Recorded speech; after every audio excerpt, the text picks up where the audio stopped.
Welcome to the Fear and Greed Business Interview. I'm Sean Aylmer. This year, one of Australia's best fintech success stories turns 10. Airwallex began in 2015 after its founders discovered how expensive it was to make cross-border payments.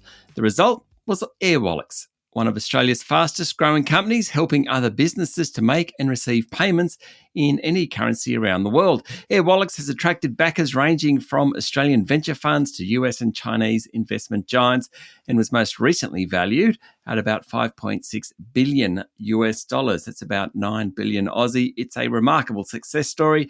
Lucy Liu is the co-founder and president of Airwallex, which is a great supporter of this podcast. Lucy, welcome to Fear and Greed.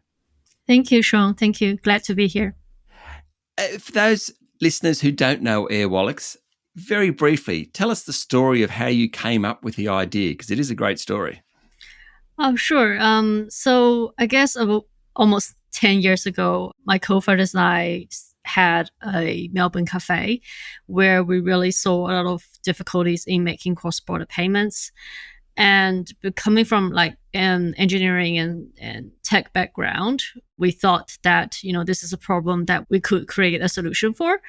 And that's when we founded Airwallex. And initially we were focusing on, FX and simple invoice payment products. But over the 9 years, we've evolved into leading global platform for businesses. And we offer everything from payments, treasury, spend management to embedded finance. Okay, so what's your comparative advantage? So why Airwallex as opposed to one of the other card providers? Well, I think, Airwallex is not just about card payments, right? We also do a lot of the other payment end-to-end solutions that traditional financial institutions and other fintechs might not cover. And we're probably one of the only companies that can support business of all sizes. So from your sole traders all the way up to multinational global businesses. And so I think we have the licenses that require, extensive coverage in the countries that we operate in. And we have, over 50 banking partners. So it's a very significant coverage. And the suite of products that we offer is also very extensive. And how do you compare on price? So I think payments these days are very commoditized. So initially, when we first started, we would advertise that we are significantly cheaper than banks, all the way up to more than 80%. But I think more and more, like in the recent years, payments has become quite, I wouldn't say cheap, but it's fairly market-driven price. And obviously, we are very competitive in that end. But also, it's in addition to all the value adds that we have to our customers.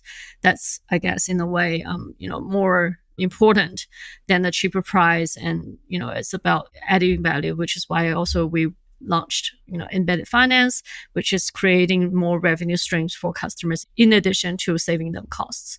Okay. So you've had incredible growth over the last 9 or so years, more than 100,000 customers around the world, 60 licenses, registrations across Asia, Europe, North America, our own region, of course.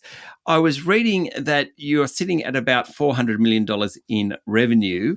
Given your relatively short period, and I presume your revenue is from foreign exchange transactions, so the black box, if I'm paying for something in Singapore and it's paying Singaporean dollars coming out in Aussie dollars. So that black box in the middle are you guys. 400 million in revenue. How have you grown so fast? So it's not just about the FX. So it's basically just a transaction fee that we take from every transaction that we make. So currently we've surpassed about 100 billion US dollars in annual transaction volume. So you can easily calculate from there where the revenue is coming from. Yeah, so I think we started making revenue in about 2018. So it's about 7 years in growth. And currently we're still growing about 60-70% in terms of year on year revenue growth.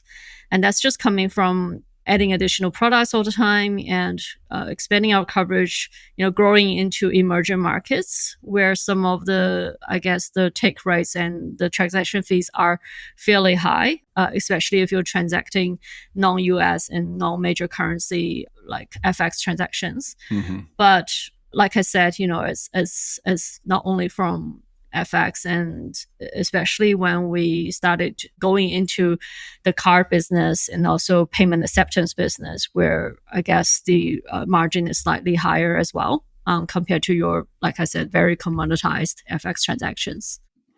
Okay, Lucy, I want to talk about the future of Airwallex, the potential IPO, how the company can sustain such impressive growth. We'll be back in a moment.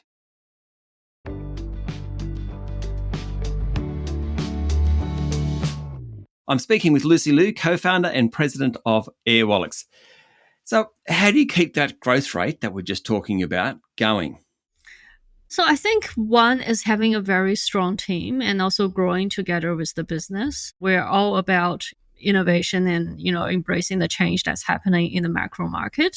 So as in the past few years, a lot has changed, and being like having a high growth company means that you have to adapt to any change that's coming your way. So I think having a very strong product, initially we didn't really have a very good product market fit, but we quickly adjusted. And as soon as our first product got the traction that we wanted, from there we just quickly, responded to the market and responded to customer needs. And making the bigger bets on, I guess, doing a lot of things at once, but then executing them really well. So that comes from having a very strong team and growing in different regions and making those quite bold moves. So going to the future, I think last year we really started like marketing moves, the McLaren racing partnership that we signed early last year is probably one of the highlights for us, because it really means we are now associating with bigger brands and coming out a little bit more, because as a B2B business, our customers knows us, but we probably haven't done too much marketing in the early years. So I think these are quite a few things that we're very excited about. And recently we also started our social impact program, which means now we're also giving back to the community, working with, for example, University of Melbourne, working with startups and committing to like programs like the Pledge 1%. So I think these are the things that we are now starting to do as we become like a bigger and more mature company. How important is China to your success going forward? I think China is one of the key markets that we operate in. I think, China is a very, especially we're working with, e-commerce and digital companies. So it's always going to be, I guess, a key market that we do. But we're a globalized business. So this year, the focus has been a lot more into the emerging markets. For example, we recently got our Brazilian license. We acquired a company in Mexico. So a lot of things are happening. Yeah, and China is just, I guess, part of the business that we do. Okay. What about an IPO? There's always talk, in Australia at least, about Airwallex IPOing. On the assumption that it will happen at some point in the future, do you think it's very far away? I think IPO, I guess, is part of business. I mean, it's one of the things that we keep in our mind. But I would say that, like you said, at some point, but we're not in a rush or anything at the moment. We're cash flow positive, and revenue is still, like I said, growing very quickly. So we have that option. Like our CEO also said, we want to be ready for it. So I think that's, I guess, a process. But at this point, probably I don't really have any time point that I can share. Yeah. What about AI? I know that your co-founder and CEO, Jack Zhang, spoke about leveraging more generative AI.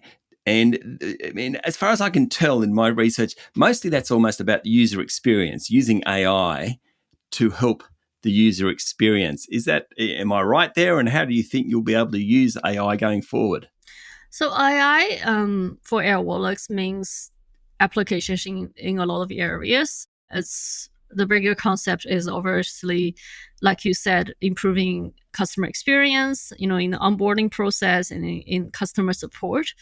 But also we are experimenting using it in our back offices as well. So improving our operational efficiency, helping our sales team better, I guess, serve our customers, and making sure that the team is also, I guess, learning to use AI tools as part of their everyday work.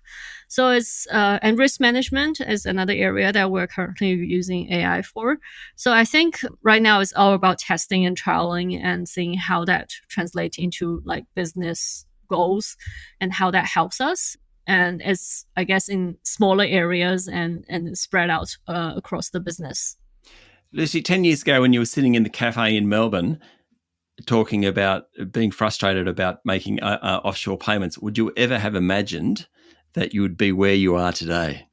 To be honest, we were always very ambitious, but I think a lot of the things that we happened in the market as well as in Airwallex is something that we didn't anticipate.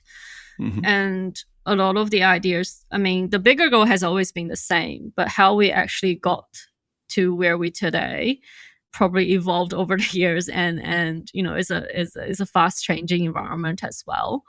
But I guess must have done something right, and we're here today, and we're looking forward to the next 10 years of the business as well. Lucy, thank you for talking to Fear and Greed. Thank you, Sean.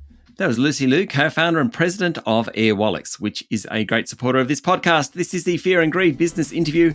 Join us every morning for the full episode of Fear and Greed, daily business news for people who make their own decisions. I'm Sean Aylmer. Enjoy your day.